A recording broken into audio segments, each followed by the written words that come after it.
사상 최악의 결과입니다. 상황이 날이 갈수록 좋지 못한 방향으로 흐르고 있습니다. 불과 얼마 전, 당장 10년 전만 해도 미국이 세계 최강이라는 데는 이견을 딸 수도 달 사람도 없었습니다. 그런데 이제는 시대가 완전히 변해버렸습니다. 속된 말로 존버를 하던 중국이 마침내 미국과 맞짱을 뜨는 게 가능한 시대가 된 것입니다. 이 평가가 진짜로 위험한 건 평가를 내린 주체가 다름 아닌 미국 자신이라는 건데요. 즉, 세간의 평가나 전문가들의 예측이 아니라 미국 국방부가 직접 나서서 더 이상 중국의 승리를 장담할 수 없다고 고백한 것이나 다름없습니다. 미운하고나 미국의 안보, 경제 양쪽을 크게 의존하고 있는 대한민국의 현 상황에서 청천벽력이나 다름없는 충격적인 소식인데요. 그래서 준비했습니다. 오늘은 전 세계의 지형도를 뒤바꿀 미국과 중국의 대결 속 대한민국의 생존 방법에 대해 알려드리겠습니다.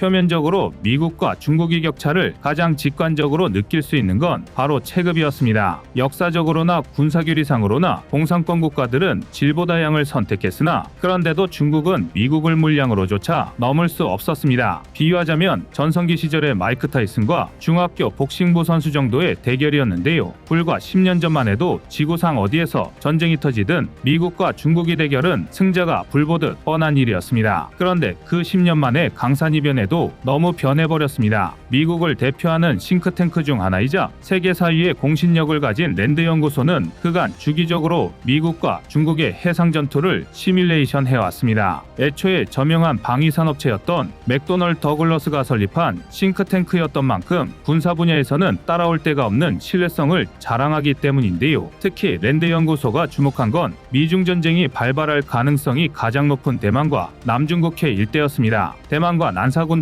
두 곳을 전장으로 잡고 중국이 미 군사기지를 공격할 때 제공권, 중국의 대함전, 사이버전 등 9개 항목에 걸쳐 우열을 가린 건데요. 결과는 놀라웠습니다. 먼저 난사군도에서의 전쟁은 2010년까지 미국이 절대적으로 우세했습니다. 그러나 2017년부터 시뮬레이션 결과는 부정적인 방향으로 흘러가기 시작했는데요. 중국의 미 공군기지 공격과 중국의 대함전, 그리고 미국의 대우주전, 중국의 대우주전 등 무려 4개 항목에서 두 나라가 백중세인 것으로 나왔습니다. 물론 미국의 중국 공군기지 공격 항목과 미국의 대함전은 여전히 미국이 절대적으로 유리했지만 최소한 선제 공격을 당하면 위험할 수도 있다는 결과가 도출된 것입니다. 더 충격적인 건 대만에서 교전시 결과입니다. 자그마치 4개 항목에서 미국과 중국이 대등한 것으로 나왔고, 심지어 중국이 미 공군기지를 공격할 때와 중국의 대함전 두 항목에서는 중국이 더 우세하다는 결과가 나왔습니다. 다시 말해 미국이 선제 공격을 받고 중국 본토와 가까운 대만에서 교전한다면 패배할 확률이 상당히 높다는 것입니다. 2000년대 직전만 하더라도 모든 항목에서 중국이 미국 아래였다는 걸 생각하면 불과 20여 년 만에 중국이 최소한 미국에 대등하거나 우위에선 부문이 늘어난 것입니다. 그리고 그 뒤로 6년의 세월이 흘렀습니다. 2017년의 결과가 경계 수준이었다면 랜드 연구소와 미국 국방연구소가 최근 내놓은 합동 시뮬레이션 결과는 위험의 수준을 아득히 넘어서고 있습니다. 일례로 대만 인근에서 미국과 중국의 대규모 해전이 발발할 시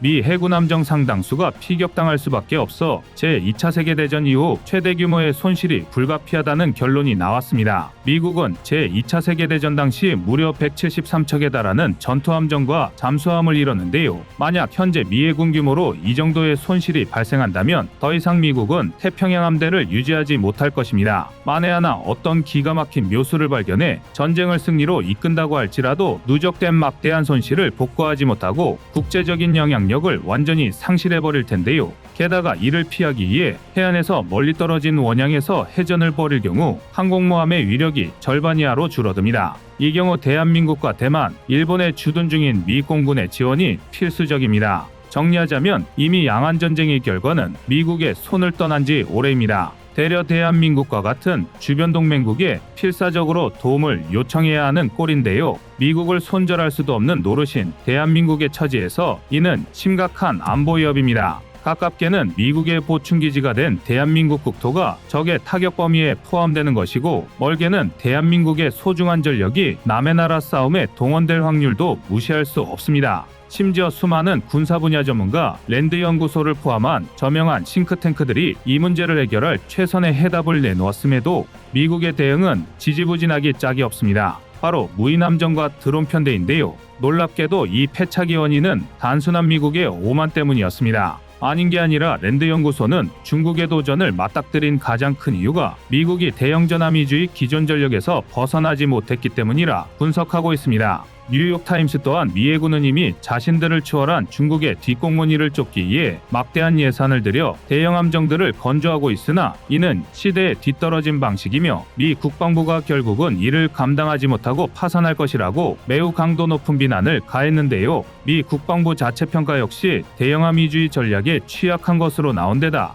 무인 함정 개발을 책임져온 로린 셸비 예비역 해군소장조차 미 해군은 거만해졌다라면서 항공모함과 잠수함을 가졌지만 그래봤자 그걸로 끝이다며 지적했습니다. 이쯤 되면 한 번이라도 자신들의 전략 기조를 되돌아볼 만한데요. 그러나 사정이 이런데도 워싱턴은 여전히 대형 함정 예산 늘리기에만 연연하고 있고 이에 발맞추듯 미 해군도 여전히 대형 함정 건조에 대규모 투자 중입니다. 실제로 미국의 함정 건조 예산은 올해만 320억 달러, 우리 돈 약 42조 3천억 원에 육박합니다.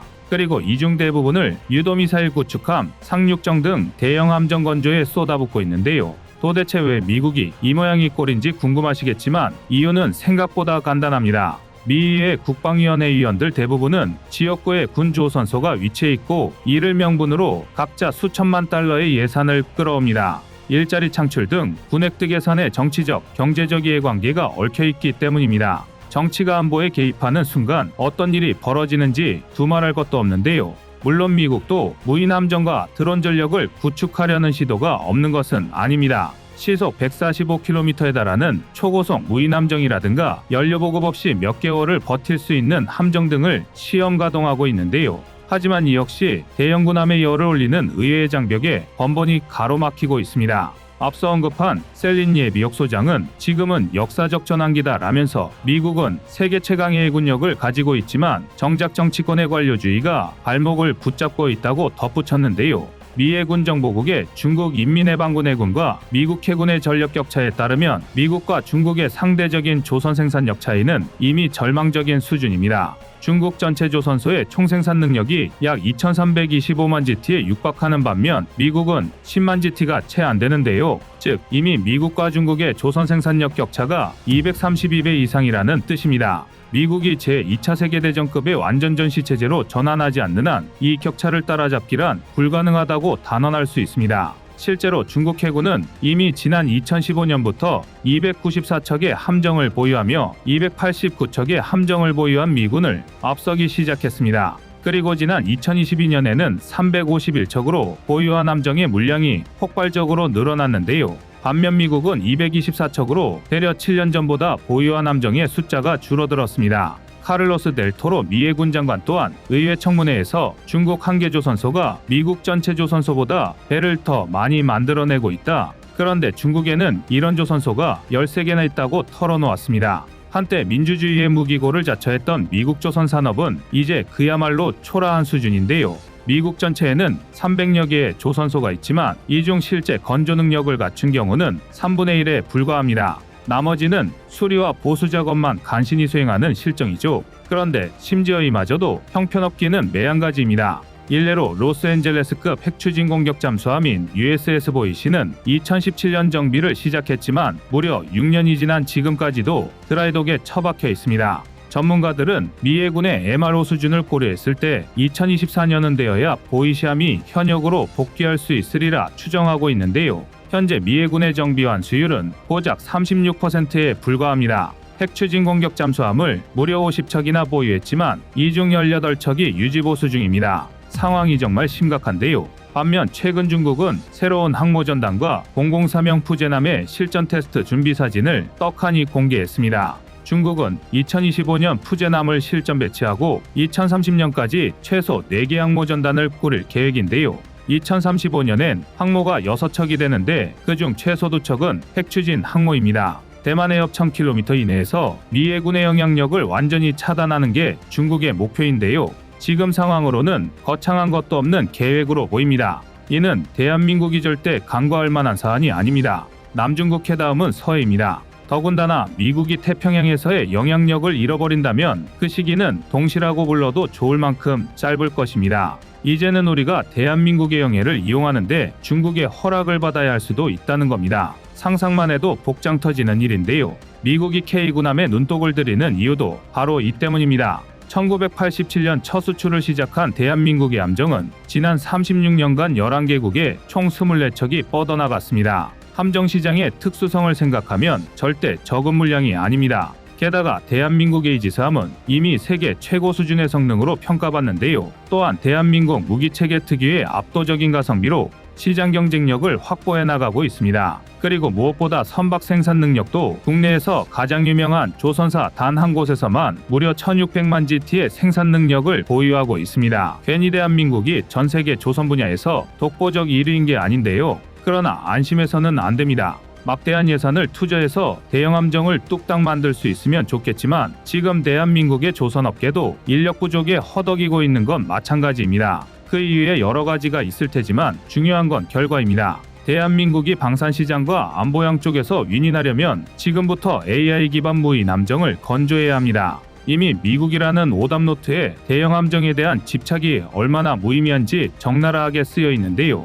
다행히 대한민국은 이미 2040년까지 함대사령부를 3개에서 2개로 줄이고 대신 무인수상함, 무인잠수정, 무인항공기 전대로 구성된 해양무인전략사령부를 창설하려 하고 있습니다. 상당히 빠른 속도로 변화하고 있는 건데요. 송두리째 바뀌어버린 해전의 판도 속에서 대한민국이 방향타를 잃지 않고 거친 풍파를 헤쳐나갈 수 있길 바라겠습니다. 이상 꺼리튜브였습니다.